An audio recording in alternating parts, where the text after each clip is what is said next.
Hi there, and welcome to this day in history for May 6th. May 6th is the 126th day of the year in the Gregorian calendar, 127th in leap years, with 239 days remaining to the end of the year. Today's word is impetuous. Impetuous is an adjective that means characterized by sudden and forceful energy or emotion, impulsive and passionate, or having or marked by violent force. This word comes to us through Middle English, originally from Latin. I'd like to take a moment to mention that links to my research are included in the show notes. Ask you to go ahead and click that like button. Consider subscribing if you haven't already. Feel free to share this video with others with a link in your email, messaging, or social media. Let me know your thoughts in the comments. And I guess that's all of the reminders before we get started. So with that, we are going to start in the year 1527 when Spanish and German troops sacked Rome. Many scholars consider this the end of the Renaissance. On May 6, 1536, King Henry VIII ordered English language Bibles to be placed in every church. Yes, the very same King Henry VIII who replaced wives as if they were paper towels. He might have had a little moral conflict going on there, who knows. On May 6, 1682, Louis XIV of France moved his court to the Palace of Versailles. This is the birthday of Austrian neurologist and psychoanalyst Sigmund Freud, born May 6, 1856. He's famous, of course, for developing psychoanalysis, and he lived to the age of 83. On May 6, 1861, Arkansas seceded from the Union. American essayist, poet, and philosopher Henry David Thoreau died of tuberculosis on May 6, 1862. He was 44. It is reported that before he died, his aunt asked him if he was at peace with God, and he said, "I was not aware that we had quarreled." Love that. Not aware that we had quarreled. The Eiffel Tower was officially, I'm still chuckling about Thoreau's answer to his aunt.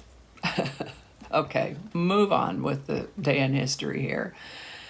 The Eiffel Tower was officially opened to the public at the Universal Exposition in Paris on May 6, 1889. Well, I bet that was quite a party. This is the birthday of American actor, director, producer, and screenwriter Orson Welles, born May 6, 1915. He lived to the age of 70. Babe Ruth, then a pitcher for the Boston Red Sox, hit his first major league home run on May 6, 1915. Under the authority of the newly enacted Federal Emergency Relief Administration, President Franklin D. Roosevelt issued Executive Order 7034 to create the Works Progress Administration on May 6, 1935. On May 6, 1937, the German Zeppelin Hindenburg caught fire and was destroyed within a minute while attempting to dock at Lakehurst, New Jersey. Yikes. 36 people died in the conflagration. On May 6, 1940, John Steinbeck was awarded the Pulitzer Prize for his novel The Grapes of Wrath. Now, you've heard of Montessori schools, or the Montessori method, I think. This is an education approach that views children as naturally eager for knowledge and capable of initiating learning in a supportive, thoughtfully prepared learning environment. Some elements of the Montessori method include mixed-age classrooms. Usually the children are within a 3-year age span. Uninterrupted blocks of time. Student choice of activity within a prescribed range of options. And freedom within limits, to name a few. The originator of the Montessori method was Italian-Dutch physician and educator Maria Montessori. She was born in 1870 and died on this day, May 6, 1952. At the age of 81. On May 6, 1954, Roger Bannister, at the age of 25, became the first person to run the mile in under 4 minutes.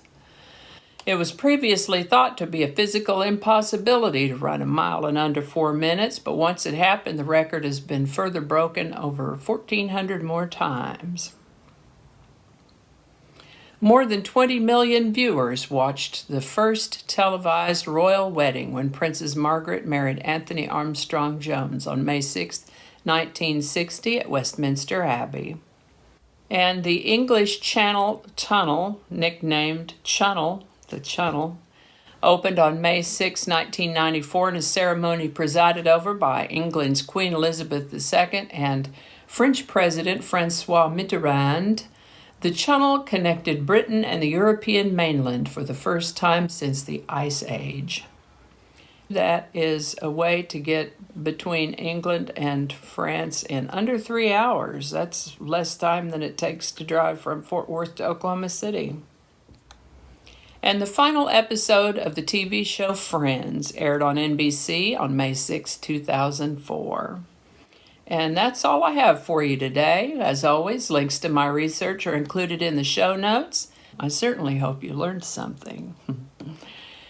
Images are retrieved from Bing Images, either public domain or licensed free to use and share. I think the correct terminology is free to share and use. Our lovely outro music is Divine Life Society by Jesse Gallagher from YouTube Music Library, and there's a link to his channel in the show notes. Thank you so much for watching. Don't forget to give it a like. Be sure and subscribe if you haven't already. Let me know your thoughts in the comments section. And remember that you can share this video with others with the link in your email, messaging, or social media. Thanks again, and I'll see you next time.